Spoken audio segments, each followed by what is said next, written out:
The Galactic Council's latest proclamation flickered across every holoscreen in Earth's diplomatic quarter, its cold, formal language masking what amounted to a death sentence for billions. Commander Sarah Chen stood before the central display, her weathered features illuminated by its harsh blue glow. The trade restrictions weren't just severe, they were impossible. No medical supplies, no terraforming equipment, no FTL components. The Council had essentially condemned humanity to slow suffocation within their own solar system.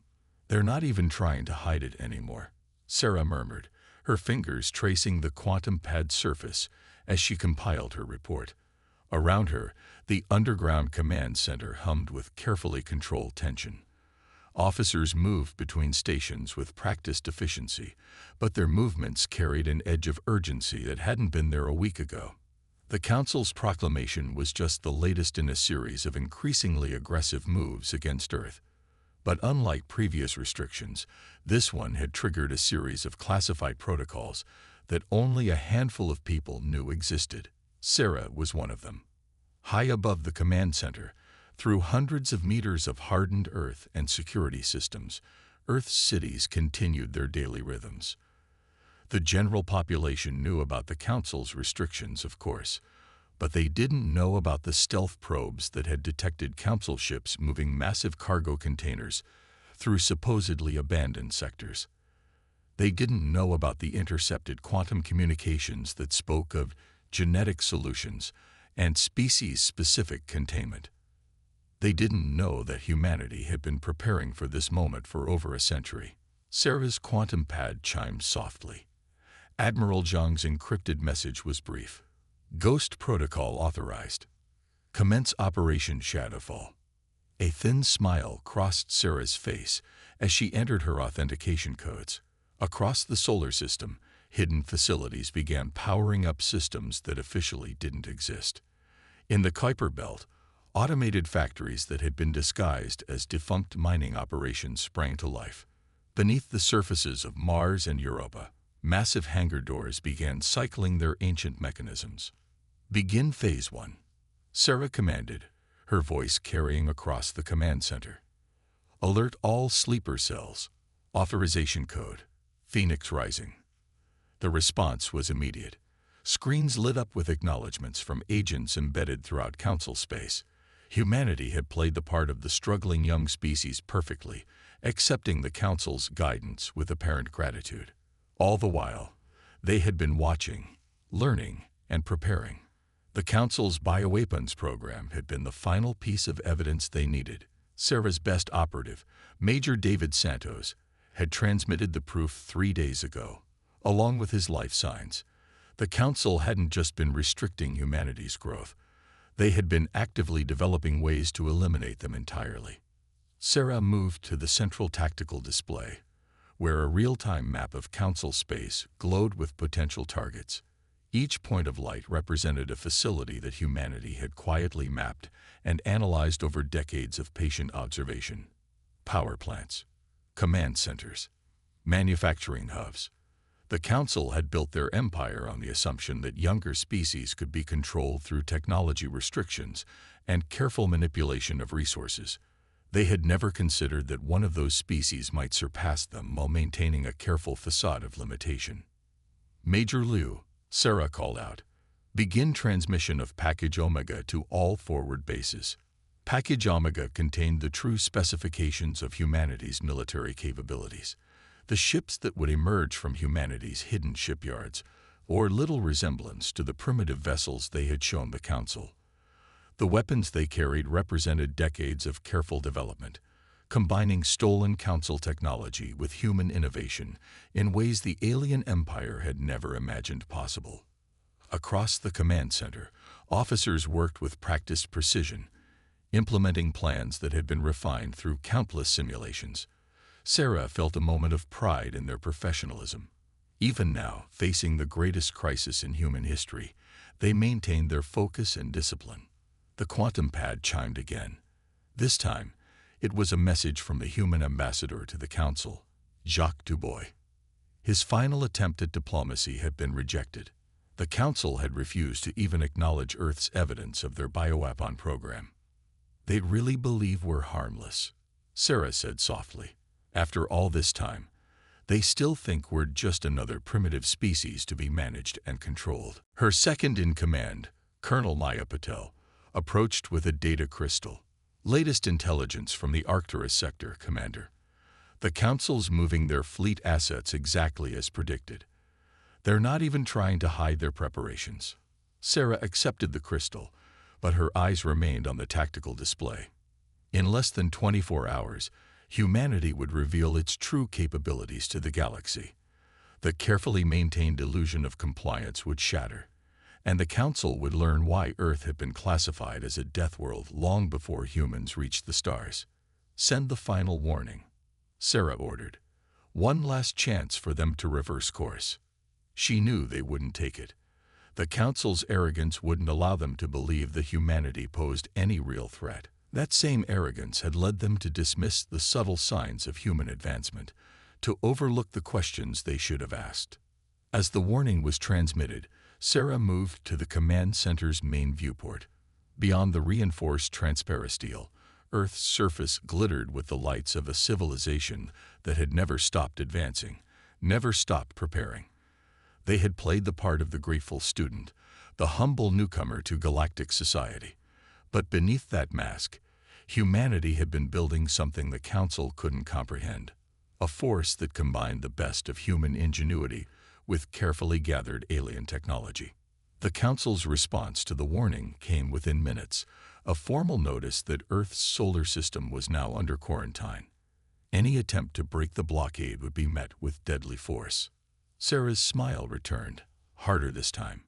"Send to all commands. Operation Shadowfall is now active. Commence Phase 2.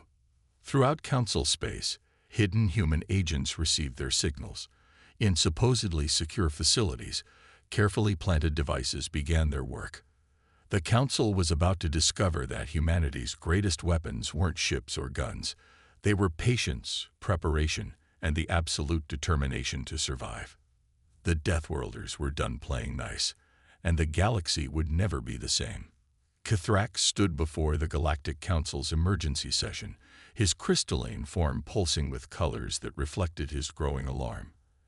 As the harmonious species representative, he had spent decades studying humanity. Now, watching the Council's supreme confidence crumble in real time, he felt a complex mixture of vindication and dread. "The humans have taken Outpost Station 7, the Defense Minister announced, his tentacles writhing in agitation. "Impossible. They don't have the technology to." The minister's words cut off as new alerts flooded the chamber's holoscreens. 3 more stations had gone dark. Then 5. Then 12. Kithrax watched the Council members' reactions. They still didn't understand. Even now, facing evidence of their catastrophic miscalculation, they clung to their assumptions about human capabilities. He had tried to warn them, presenting careful analysis of Earth's peculiar development patterns, the way they absorbed and improved upon every technology they encountered, the strange gaps in their research requests, the questions they never asked. But the Council had dismissed his concerns. After all, their monitoring systems showed no signs of advanced weapons development, no secret shipyards, no quantum computing breakthroughs. How could a species barely 2 centuries into faster-than-light travel pose any real threat? The answer was unfolding across Council space with devastating precision.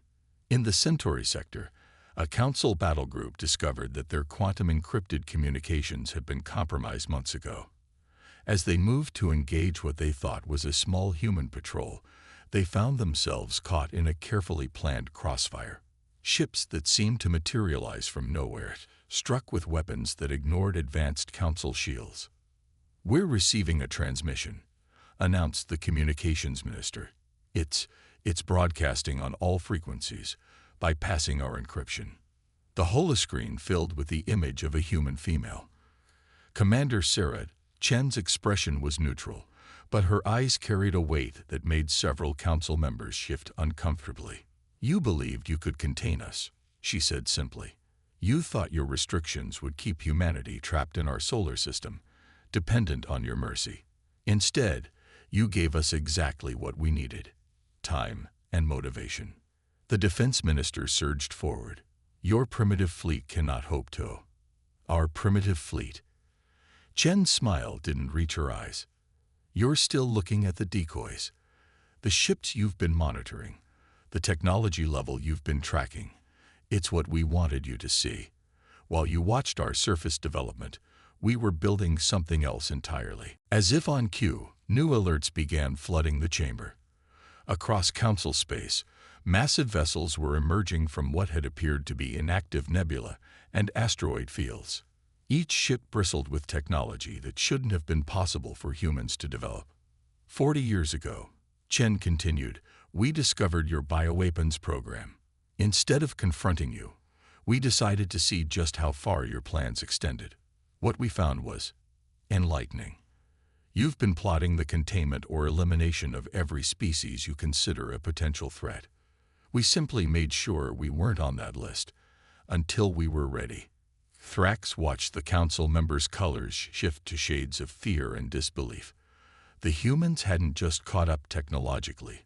They had surpassed the council in key areas, while maintaining a perfect facade of limitation. The devices your ships are detecting. Chen's voice carried a note of cold satisfaction. We reverse-engineered them from your own abandoned research. Projects you discarded as too difficult or dangerous, we perfected. The quantum tunneling technology you thought was centuries from practical application. We achieved it 15 years ago.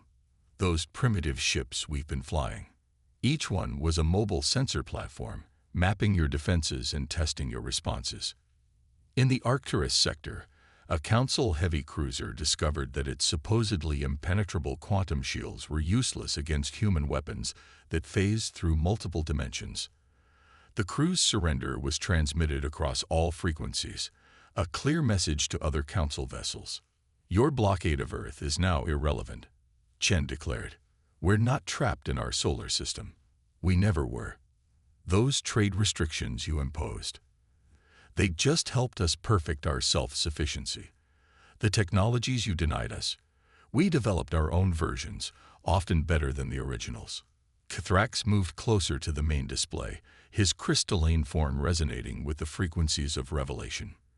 You never wondered, he addressed his fellow council members, why humans asked so few questions about quantum entanglement, why they seemed content with basic shield technology. They weren't struggling to understand these concepts. They were already beyond them. The chamber fell silent as new reports continued to stream in.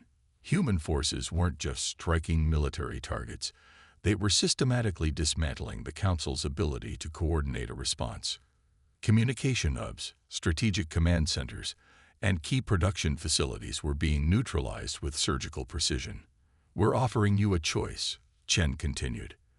The same choice you never gave us.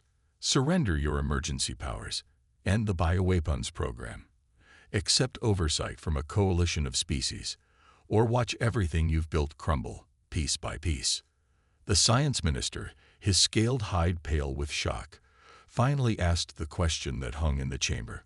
How? How did you hide all of this? Chen's response was simple. We showed you what you expected to see. You believed we were primitive, so we gave you primitive. You thought we were struggling with basic concepts, so we asked basic questions, all while we built something you never imagined possible. A force that combines the best of human innovation with every scrap of knowledge we could gather. The transmission ended, leaving the council chamber in chaos. Thrax moved to the central platform, his form pulsing with the colors of urgent warning. We have one opportunity to survive this, he announced. Accept their terms, because what we're seeing now, it's still just a fraction of what they can do. As if to emphasize his point, another wave of alerts swept through the chamber. The humans weren't just defeating Council forces, they were doing it without inflicting a single casualty. Each captured ship, each secured facility, demonstrated a level of precision and control that spoke of vast hidden capabilities. The Deathworlders had finally revealed their true nature, and the galaxy would never underestimate them again. Captain Marcus Rivera stood on the bridge of the HSS Nightshade, watching as his ship's quantum sensors mapped the Council's supposedly secret supply routes. The vessel, like the rest of the Ghost Fleet, represented everything the Council had feared humans might achieve. And then some. Its hull, composed of metamaterials developed in hidden lunar facilities, could bend light and sensor readings around it like water flowing around a stone. Contact bearing 37 Mark II, his sensor officer reported quietly. Council heavy transport. They still haven't updated their detection protocols. Marcus allowed himself a small smile. They're still looking for conventional drive signatures, maintain phase shift coverage, and move us into position. The Nightshade responded with silent precision, its quantum drive producing no radiation, no subspace ripples, nothing that conventional sensors could detect. Around them, 11 other ghost ships moved in perfect coordination, their movements choreographed through human-developed quantum entanglement communications that the Council couldn't detect, let alone intercept. Message from Command, his communications officer announced. Operation Starbreak is proceeding ahead of schedule. 70% of Council supply lines have been compromised. The strategy was elegantly simple. Rather than destroying Council infrastructure, human forces were systematically exposing and disrupting their operations. Each successful operation revealed more of the Council's hidden activities to their member species. The Empire's carefully maintained image of benevolent guidance was crumbling. New transmission from the Harmonious sector, the comm officer continued. 3 more species have formally withdrawn from the Council. They're requesting human protection against potential retaliation. Marcus nodded, unsurprised. The Council's power had always been built on carefully maintained appearances and hidden threats. Once those foundations began to crack, the entire structure was bound to fail. The Nightshade's tactical display updated, showing the positions of Council forces frantically trying to maintain control of their crumbling empire. Their ships moved in predictable patterns, following doctrines that hadn't changed in centuries. They still hadn't grasped that humanity had spent decades studying those patterns, developing countermeasures for every standard Council tactic. Captain, his executive officer called out, "We're picking up unusual energy readings from the Council flagship. They appear to be preparing to activate their quantum fold drive." Marcus leaned forward, studying the readings. "They're running. Sent to all Ghost Fleet vessels. Operation ShadowNet is now active. Let's show them why that's not an option." Across the sector, hidden human vessels activated technologies that the Council had deemed theoretically impossible. Quantum fields meshed and overlapped, creating a web of interdimensional barriers that trapped Council ships in normal space. Their most advanced drives, their supposedly unbeatable technology, meant nothing against defenses that operated on principles they hadn't even discovered. "Council flagship is hailing us," the comm officer reported. They're requesting terms." Marcus straightened his uniform. "Put them through. Let's show them what actual civilization looks like." The holographic display flickered to life, showing the Council fleet commander, a towering figure of the Primarch species, their most ancient and proud member race. The alien's expression was unreadable, but their body language screamed distress. "How long?" the Primarch demanded without preamble. "How long have you been capable of this?" "That's not the question you should be asking," Marcus replied calmly. "You should be asking why we waited. Why we spent decades watching you plot against us, restrict us, try to contain us, when we could have stopped you at any time." The Primarch's secondary eyes blinked rapidly. "Then why? Why maintain this deception?" "Because we needed to be certain. Certain of your intentions, certain of your methods, and most importantly, certain that when we finally acted, we could do so in a way that wouldn't just replace one tyranny with another." Around the Nightshade, the Ghost Fleet maintained their perfect formation.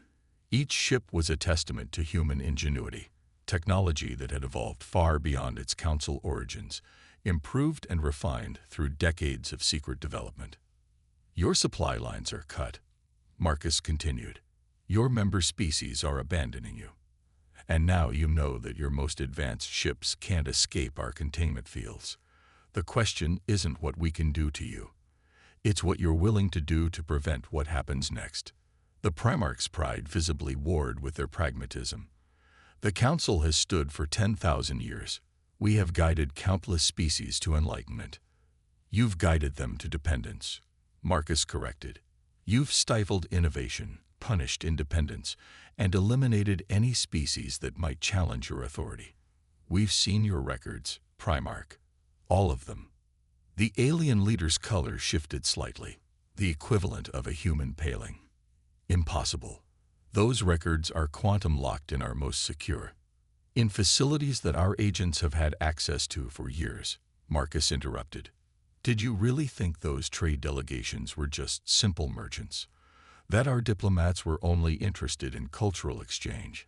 Every person we sent into Council space was trained, equipped, and prepared to gather intelligence. New alerts flashed across the tactical display. More Council ships were arriving, responding to their flagship's distress calls.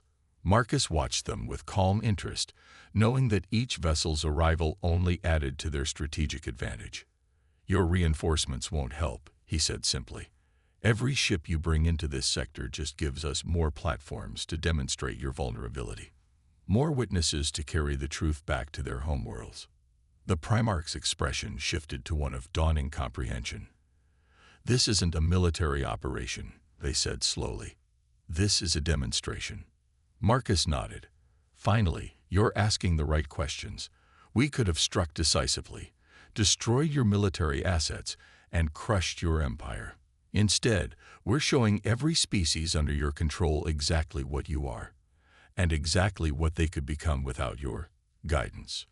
The Ghost Fleet's sensors detected quantum communication, bursts from the gathered Council ships, messages being sent back to their homeworlds, carrying news of capabilities that shouldn't have been possible. Humanity's carefully orchestrated revelation was cascading through the Empire, shattering centuries of carefully maintained control. Your terms, the Primarch said finally. State them. Marcus allowed himself another small smile. The Deathworlders hadn't just outmatched the Council technologically, they had outmaneuvered them strategically, turning their own empire's structure against them. The galaxy was changing, and humanity was holding the lever. Dr. Yuki Tanaka stood in her laboratory deep beneath Europa's ice, watching as the quantum displays showed the collapse of the Council's bioweapons network. Each red dot fading from the screen represented another facility being neutralized by human countermeasures she had spent 15 years developing in secret. Final confirmation from Strike Team Delta, her assistant reported. The Centauri hub has been secured. Their entire research database is now under our control. Yuki nodded, her expression grim. The Council's weapons program had been more extensive than even their worst predictions. Not just targeted viruses and engineered parasites, but entire ecosystems designed to slowly render planets uninhabitable for selected species. They had planned their genocides on a geological timescale, marking civilizations for elimination centuries in advance. Send the data package to our new allies, she ordered. Let them see exactly what their benevolent guides had in store for them. The impact was immediate. Across Council space, species that had been loyal for millennia were confronting the truth about their masters. The Arcturian Collective, once the Council's most steadfast supporters, had already announced their withdrawal. The harmonious species were coordinating with human forces to secure key strategic locations. Even the militant Vorkath, feared for their unwavering loyalty to the Council, were demanding answers. Her quantum pad chimed with a priority message from Commander Chen. They're making their move. Biostrike imminent. Yuki allowed herself a cold smile. Initiate Protocol Omega. Let's show them what real biological engineering looks like. Throughout Council space, hidden human agents activated devices that had been waiting for this moment. Years ago, when they'd first discovered the Council's bioweapon program, humanity had made a critical decision. Instead of developing purely defensive measures, they had created something far more sophisticated. The Council's emergency broadcast cut through all frequencies. This is your final warning. Submit to quarantine or face immediate biological correction. On her command screen, Yuki watched as the Council deployed their weapon, a carefully engineered virus designed to target human genetic markers. It spread through space on quantum-accelerated particles designed to penetrate shields and hull plating, and it did absolutely nothing. Send our response, Yuki ordered. All channels. Her message was brief. Your weapon was designed to target human genetic structures as they existed 50 years ago. We've spent decades gradually altering our own genome, incorporating protections against exactly this scenario. Each trade mission, each diplomatic exchange, showed you exactly what we wanted you to see: an unchanged, vulnerable human species. The Council's next transmission carried an edge of panic. Impossible. Our monitoring showed no signs of genetic engineering. No, Yuki agreed. It didn't, just like it showed no signs of our quantum technology, our ghost ships, or our true military capability. We showed you what you expected to see. And now, she entered the final command sequence. Across Council space, the true nature of humanity's counterweapon became clear. It wasn't a virus or a toxin. It was an atmospheric purifier, breaking down the Council's bioweapons into harmless components. We could have responded in kind. Her transmission continued. We could have engineered weapons that would have eliminated your species entirely. Instead, we chose to render all biological weapons inert. Your tools of genocide are now useless, not just against humans, but against every species you marked for elimination. The tactical display updated with new information. The Harmonious Species Fleet had officially joined human forces, their crystalline ships moving into defensive formations around former Council strongholds. The Arcturian Collective was deploying its legendary quantum arrays to support human operations. Species that had been bitter rivals under Council rule were now coordinating with surprising efficiency. Message from the Vorkath High Command, her assistant reported. They're requesting asylum. Their entire ruling council wants to defect. Yuki nodded. The Vorkath had been the Council's primary enforcement arm, feared throughout the galaxy. Their defection would shatter what remained of the Council's military authority. The lab's main screen filled with new data as Council facilities continued to fall, not through violence or destruction, but through the systematic exposure of their true nature. Each secured location revealed more evidence of their planned atrocities, their centuries of manipulation and control. Dr. Tanaka, her quantum pad chimed with Commander Chen's voice. The Council's inner circle is attempting to access their emergency preservation protocols. They're trying to go into stasis until this crisis passes. Let them try, Yuki replied. We've had access to those systems for years. They'll find their precious survival pods are now simply expensive coffins. The Council's desperation was growing. Their weapons were useless, their secrets exposed, their most loyal enforcers abandoning them. But humanity's response continued to show remarkable restraint. No wholesale slaughter, no planetary bombardments, not even significant loss of life. Just the systematic dismantling of an empire built on lies and threatened genocide. A new alert flashed across her screen. The Council's last-ditch deadman switch, a hidden network of doomsday devices meant to take their enemies with them, had been activated, and like everything else they had tried, it failed completely. Did they really think we wouldn't find those too? Yuki mused, watching as human countermeasures neutralized each device. After decades of studying their every move, learning their every contingency, the lab's sensors detected massive energy signatures as the combined human and allied fleets moved into final position around the Council's core worlds. Not to destroy or conquer, but to contain and preserve. The Deathworlders had not just defeated the galaxy's greatest power, they had done it while protecting the very species that had plotted against them. The new Galactic Assembly Chamber bore little resemblance to the old Council Hall. Gone were the hierarchical tiers that had physically represented each species' status. Instead, Representatives from across the galaxy sat in a perfect circle, their positions randomly assigned and regularly rotated. Above them, Earth's sun shone through the transparent quantum crystal dome, a deliberate choice to host this historic meeting on humanity's homeworld. Commander Sarah Chen stood at the central platform, her stance relaxed but alert as she addressed the gathered representatives. The past month had transformed the galaxy's political landscape more dramatically than the previous 1,000 years of council rule. "The transition is proceeding as planned," she reported. "The last council holdouts have surrendered, and their leadership has been taken into custody. But that's not why we're here today." The chamber's holographic displays activated, showing countless streams of data, trade routes, research initiatives, diplomatic exchanges. But these weren't the controlled, restricted patterns of the council era. These represented something entirely new: free exchange of ideas and resources between species.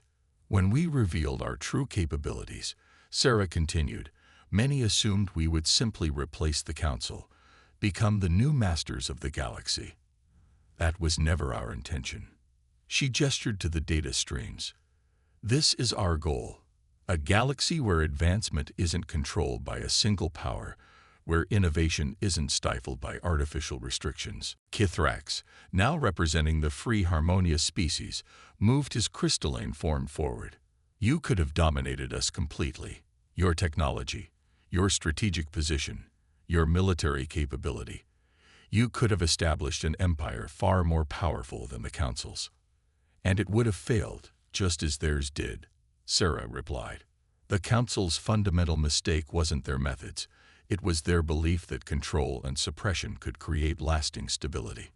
The displays shifted, showing the remarkable developments of the past month. Species that had been deliberately kept separate by Council policy were now collaborating on groundbreaking projects. The Arcturian Collective's quantum theories were being combined with Vorkath energy manipulation techniques, creating entirely new fields of science. The harmonious species' crystalline technology was being integrated with human phase shift principles, revolutionizing space travel. "Humanity's greatest strength," Sarah explained, "isn't our technology or our military capability. It's our understanding that true progress comes from diversity, from the unrestricted exchange of ideas and perspectives." The assembly chamber's quantum sensors detected ships arriving in the solar system. Diplomatic vessels from species that had once been bitter enemies, now arriving to join the new galactic community. Each arrival represented another thread in the complex web of relationships that was replacing the Council's rigid hierarchy. Captain Marcus Rivera, standing at his position among the military advisors, activated a new holographic overlay. "Our ghost fleet is being repurposed," he announced. "Instead of hiding our capabilities, these ships will now serve as rapid response units, protecting trade routes, conducting search and rescue operations, and ensuring no single power can ever again threaten galactic peace." Dr. Yuki Tanaka stepped forward next, her presence commanding immediate attention. "The Council's bioweapons facilities have been completely dismantled. In their place, we're establishing a network of medical research centers. Every species will have access to the full database of biological science we've accumulated. Knowledge that was once used to threaten extinction will now serve to preserve and protect life." The assembly's attention shifted as new data appeared on the displays, the full extent of humanity's hidden developments over the past 50 years. Not just military technology and biological engineering, but achievements in physics, mathematics, sociology, and dozens of other fields. Advances that had been carefully concealed until humanity could ensure they would benefit all species, not just serve as tools of domination. "We spent decades preparing not just to defeat the Council," Sarah explained, "but to replace their system with something better. Every technology we developed, every strategy we planned, was designed with this moment in mind." The displays showed the new trade routes being established, the joint research projects beginning, the cultural exchanges flowing freely between worlds. Species that had been isolated for millennia were discovering shared interests and complementary abilities. The Council believed that advanced species would inevitably try to dominate others. Sarah continued. They created a system of control based on that belief, and in doing so, nearly destroyed the incredible potential that comes from free cooperation between different civilizations. The chamber's quantum crystal dome adjusted its transparency, letting the full light of Earth's sun illuminate the gathered representatives. It was a symbolic gesture, humanity's homeworld lighting the way for a new era of galactic civilization. "We're not your new masters," Sarah declared. "We're not your controllers or your guides. We're your partners. Every advancement we've made, every capability we've developed, is now available to all species who join this alliance. Not as subjects or subordinates, but as equals." The assembly erupted in a cascade of communication. Light patterns from crystalline beings, quantum pulses from energy species, vocal exchanges from biological entities. The fear that had initially greeted humanity's revelation of power was being replaced by something new: hope. Earth's sun continued to shine down on the gathering, illuminating representatives of species that had once been enemies, now working together to forge a future that none of them could have created alone. The Deathworlders had not just stopped playing nice, they had changed the rules of the game entirely. The galaxy would never be the same. And that was exactly what humanity had been planning all along.